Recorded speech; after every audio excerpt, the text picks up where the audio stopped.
So in the last section, we talked about supply and demand equations, and we found linear equations, or actually they were given to us for that problem. But where did those linear equations come from? Well, at some point, the company that was looking at the hot dogs and how much was sold and then the demand had to collect some kind of data. And what they did is they found a line of best fit, and they're looking for patterns to do that. So if they took all their data and they graphed it, maybe they had something that looked like this first graph. So we could see it looks like everything can be reasonably estimated with some kind of linear function. Notice that this would be an increasing linear function, so that slope would be positive there. Or the data may have had a negative correlation, but still a linear pattern. And that's what happened in the supply-demand equations, is that we had linear functions that, with the data, we could figure out how price affects the demand and the supply of a hot dog. But sometimes when you graph the data, you may have something that's nonlinear. Let's say we take a ball and we throw it up in the air, and then it comes back down and it hits the ground. So that could be modeled by a quadratic model. So if we're collecting a whole bunch of data points there by throwing a ball up, quite a few times, then we may get some data that has this quadratic pattern with it. Or if we have some other different experiment, we may have data that has something different altogether. This to me looks like it could be a cubic data set. So there's lots of different data sets that we can find. What we want to focus on here is the line of best fit. So the line of best fit, so we're talking about linear models here. The line of best fit is also called the least squares line or the linear regression line.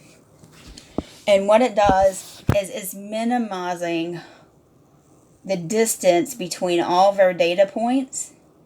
Let's say we have data points that looks like this. And that line. So the line of best fit's going through there, and it's minimizing the distance from each point to that line. And your calculator is actually built to do that and compute what that line of best fit would be. When we find this line of best fit, we want to use it to make predictions. That's the whole goal. But we need to know, is it reasonable to make a prediction with this? Because maybe our data set's not that good. Or maybe the data just isn't really conducive to a linear function. Suppose we have something like this. Do you see how all of those data values are pretty far away from each other? This would not necessarily give us a model that would give us a good fit. So then we need to ask the question, well, how do we know whether or not this would be reasonable? And a reasonable line to use to make predictions? Well, we can use the correlation coefficient to tell us that.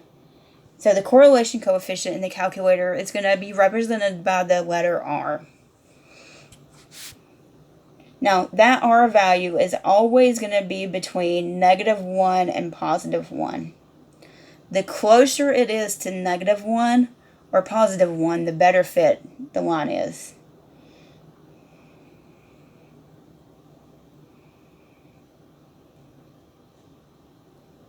So let's talk a little bit more about that. So it's always a number between -1 and +1. The sign of that number, that R value, will depend on the slope. If it's positive, R is going to be positive. If it's negative, then R is going to be negative. So the slope and the sign of the correlation coefficient will always be the same. If R is exactly equal to 1, then there is a perfect positive linear correlation. Now, likewise, if R is equal to -1, then we're going to have a perfect negative linear correlation.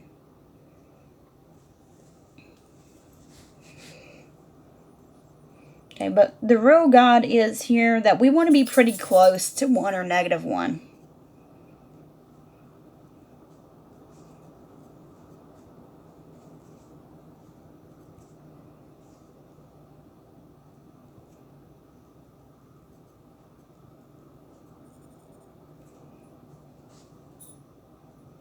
So the closer it is to 1 or -1, the better fit that line is for that data, which means we're going to get good predictions from that data.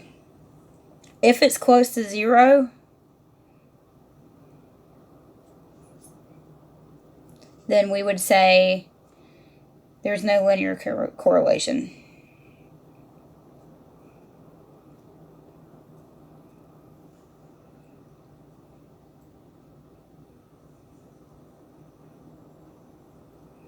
Now let's talk about how to find the linear correlation in your calculator. So we're going to use our TI-83s, TI-84s for this. And I'll walk you through how to do this. Your first step is going to go to Stat. And then you're going to edit. We want to put X's in list 1 and Y's in list 2. So after you enter the X's in list 1 and the Y's in list 2, and we are entering this like a list, we have to keep the ordered pairs together. So the first X and the first Y would make an ordered pair. The second X and the second Y would make the second ordered pair, and so on. Then we need to go back to the home screen. So we're going to hit Second and then Mode. That takes us back to that home screen. The home screen is the one where you do all of your adding, subtracting, multiplying, dividing. We're going to go Stat, go over to Calc for Calculate, and then we want Linear Regression, AX plus B. It will tell us what A is and it will tell us what B is. And then we're going to hit Enter twice.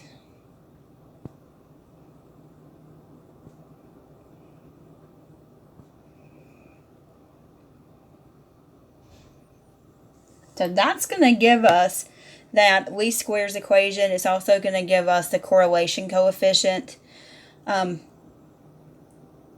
So now we have a data set and we can make predictions, but we also still have to be careful with making predictions.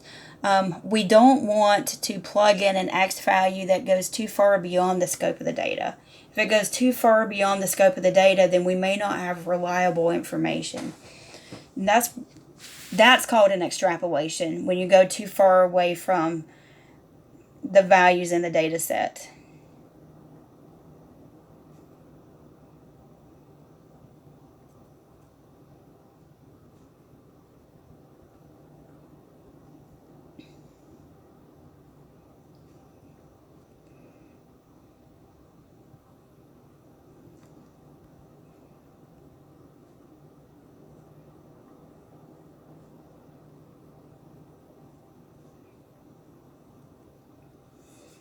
So let me give you an example. Suppose we were looking at height and we were looking at shoe sizes for everyone in class. So we have adult females and adult males, height and shoe sizes. There's a linear correlation between height and shoe size. Or we could even say height and length of your shoe to put it, to eliminate the size differences between men's and women's. So height and how long your shoe is. There's going to be a linear correlation there. So if we did that for all adults in the class, we would have a data set. We would have probably a pretty good linear correlation there. I expect our R value would probably be in the 60s or the 70s. Like 0.6 something or 0.7 something is what I mean there. Could we use that line to make a prediction about an infant shoe size? And the answer is no, we can't. Because infants, we don't have any infants in that data set. So that height would go really far beyond what our data set would look like. And since it goes really far beyond, then that's considered an extrapolation. So that's what we mean by extrapolation. So So let's look at a few examples. Let's look at number 1. We have a data set and we want to find the line of best fit. So I'm going to walk you through how to do this. So I'm going to go to my calculator. Now the first thing I want to do is turn diagnostics on. This is a one-time thing that you have to do. And what this does is allows you to see that correlation coefficient. So we're going to hit second, catalog, and we're going to scroll down to diagnostic on. And then I'm going to hit enter, and then hit enter again until it says done. So that tells us that now that correlation coefficient has been turned on, and we'll be able to see what that value is. The default setting on these calculators is off. I'm not sure why. So we're going to go to stat, and then we're going to choose edit. So I'm going to hit enter. We're going to type all of those X values in list 1. So I'm going to hit enter after each X value. I'm going to type Y values in list 2.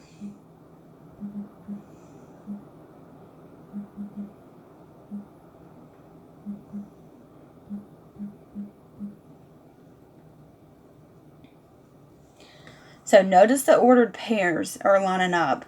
1 goes with the value of 143. 3's go with the value of 116. 5 goes with the value of 100, and so on. So we've typed the X's in list 1, Y's in list 2. That is the default setting for these calculators. So now we need to go to home screen. Hit second, mode. This is your home screen. I'm going to go stat, calculate, and I want to choose linear regression.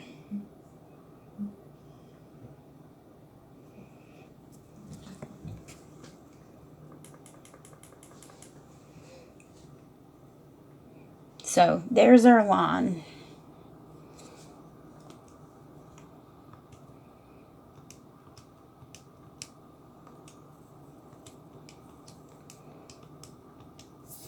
Then we go back to our notes. So our line of best fit is y equals negative 6.2x plus 140.4. And our R value was pretty good. It was the negative 0.93.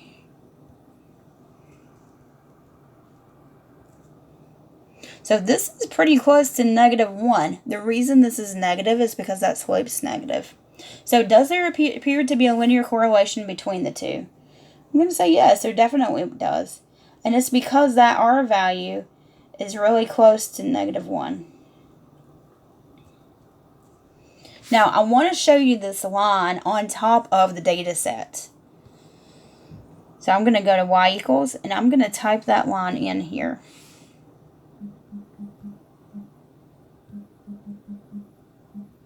So there's our line. Now, I'm going to show you the data set and the line on top. We need to turn the stat plot on. Hit second, y equals.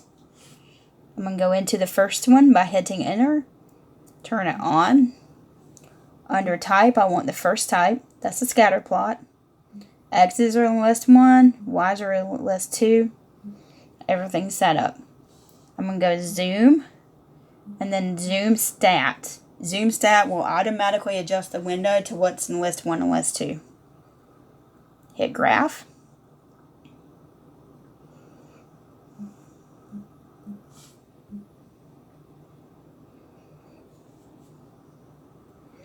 So there's our data points and there's our line. So you can see that's a pretty good fit for that. That's the line that minimizes all of these vertical distances. So it's not going to go through all of the points. It may not necessarily go through any points, but it is going to be that line of best fit because it minimizes the distances. So you can see that's a pretty good fit for the model. Now they're asking us to make predictions. Find the predicted y value of x is 6. So if we plug 6 in for that x,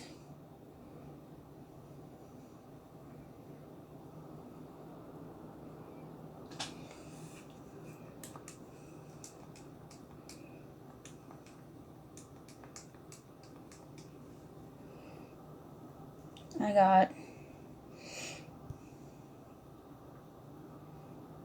103.2. D is asking us to find a prediction for y. Y is equal to 110.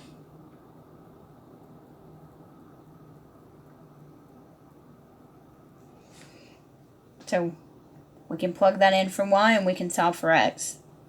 Let's subtract 140.4 from both sides.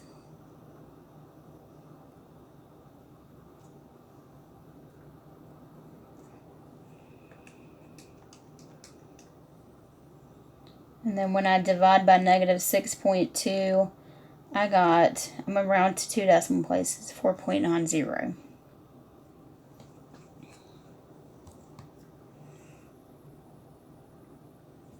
Let's do one more example. We have 10 students in a graduate program that were randomly selected and their GPAs were looked at. So they're entering GPA, I'm going to call that X. Their current GPA, I'm going to call that Y. So let's type all of this into our data set. So I'm going to go Stat, Edit. Now notice we have things in here. If I go up to the top, hit Clear, and go back down, it's going to clear that list out.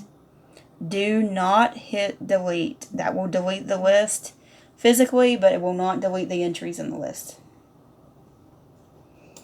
Okay, take a minute, type all your values in.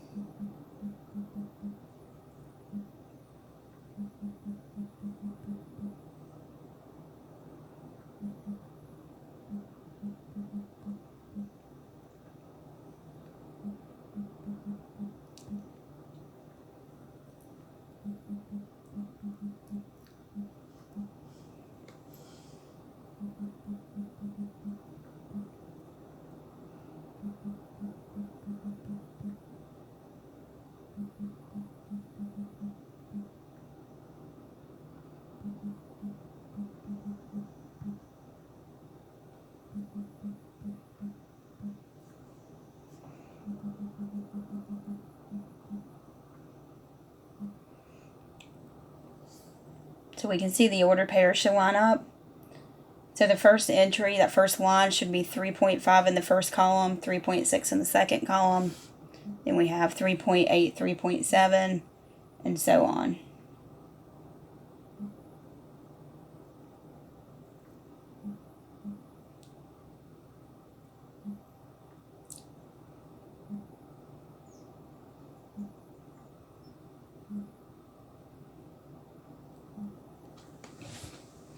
So we're going to go back to the home screen. We're going to go Stat, Calculate, and we're going to choose option 4. So there's our regression equation.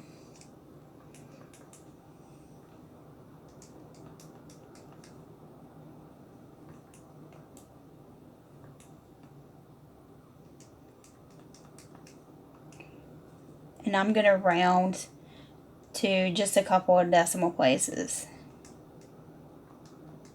Now notice our correlation coefficient here is 0.04. So that's not a very good correlation coefficient here. Our regression equation is y equals 0.03x plus 3.6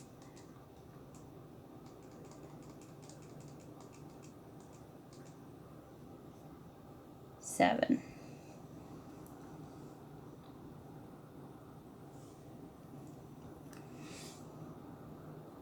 And R is equal to 0.04.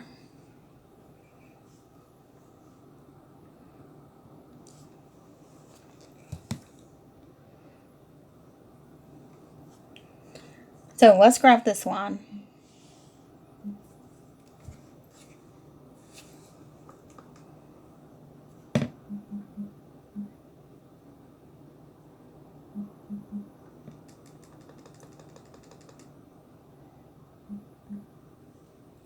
So I'm just going to use the 2 decimal places again.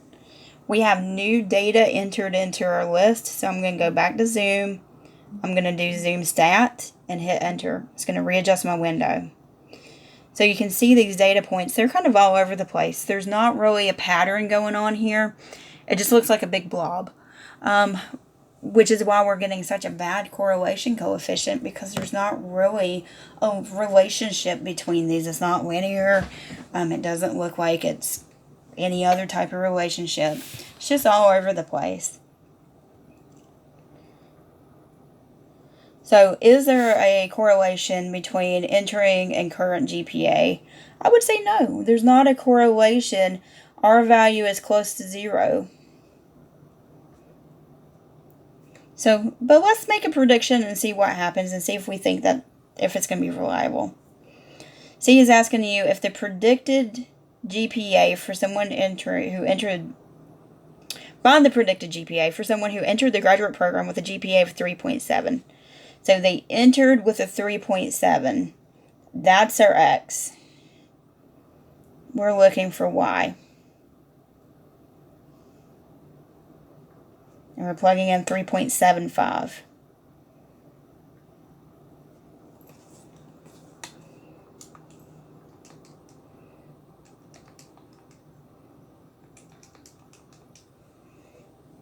So I got 3.78 for that guy. D is asking us to find the predicted entering GPA for someone who has a current GPA of 3.75. Current is going to be the Y, so that 3.75 is going in for that Y value.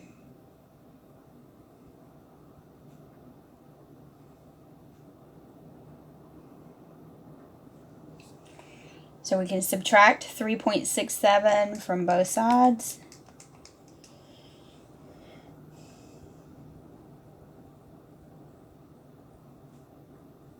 Divide by 0.03.